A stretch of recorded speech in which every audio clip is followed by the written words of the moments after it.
This is Andy Purewal for Boxing News. I'm joined by Frank Smith for potentially the last time this year. You never know what could happen, Frank. I hope it's the last time I talk to you. I like you, Andy, but I hope I'm not talking to you between Christmas Day and New Year's, because that means something's gone wrong.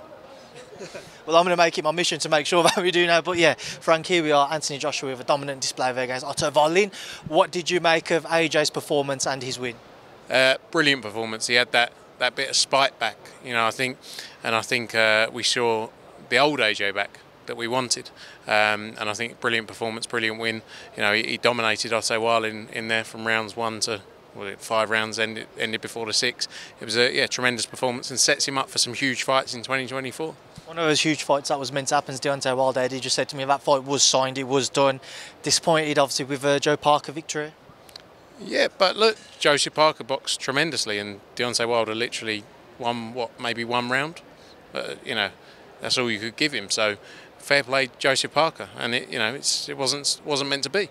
Now we have to look at other fights and make the biggest fights possible for Anthony Joshua, and I think the end of next year will end with an undisputed fight for him. I mean, that's something I want to come on to. Obviously, Eddie mentioned he'd still love to make that Tyson Fury fight now. We know that AJ wants to go the title route, don't know how the titles will end up and what have you, but Hrgovic won tonight, he's in that position with the IBF. Do you think it's likely we do see them two square off next year unless the rankings change? No, I think so, yeah, 100%, because I think obviously they fight Feb 17th for the undisputed titles. I think the IBF have already said after that it's Hrgovic's turn, and they'll have to vacate because I think I believe, or from what it's a 2-fight deal, the Usyk Fury fight. So that means the IBF will then become vacant. AJ fights Hrgovic for that, and then sets up a undisputed fight at the end of the year against the winner of Usyk Fury. Bivol, terrific performance again, very dominant. Disappointed all that maybe he couldn't get that stoppage there at the end? Yeah, 100%. But look, it was a brilliant performance. He dominated in there. Lyndon Arthur, fair play to him, because he hasn't been in with anyone at the level of Dimitri Bivol, and he stayed in there, he stayed strong and put up a great fight. But yeah, great performance from Dimitri Bivol.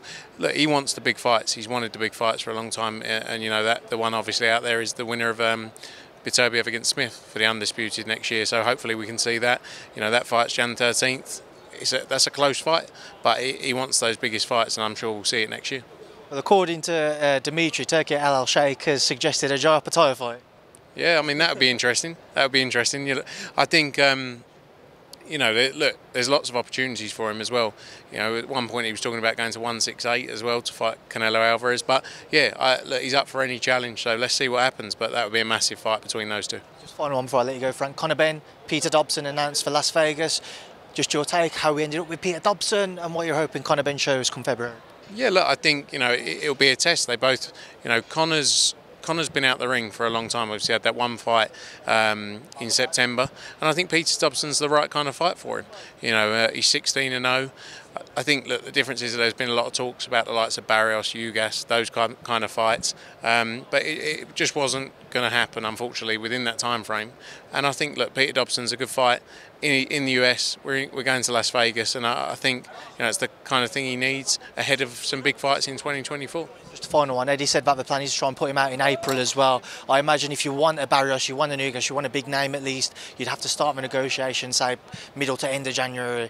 Are you confident, even now then, yeah, so are you confident that you can deliver a big fight for Conor come April? Yeah, that's what we're working on. We need to deliver a big fight, and that's our focus now. So we're going to work very hard and do that, straight away. And then I'm sure that'll run into January, but the work has started. Just final one, Christmas, Happy New Year and all of that jazz. What are you going to get up to? Happy Christmas, Happy New Year. I'm going to see my missus and some family in Abu Dhabi for a couple of days, then off to Thailand for a few weeks. So I'm going to go and get fit. I need to get fit for next year, so then I can eat and travel like I do normally. But looking forward to it. Happy Christmas, Happy New Year. Thank you for everything this year, and looking forward to a big one in 2024. Frank, listen, I always appreciate the time yourself, Eddie, the team at Matchroom. Everybody has given me throughout the years, and as always have done this year. So thank you. Enjoy your time off, and I'll see you again in 2024. Cheers, mate.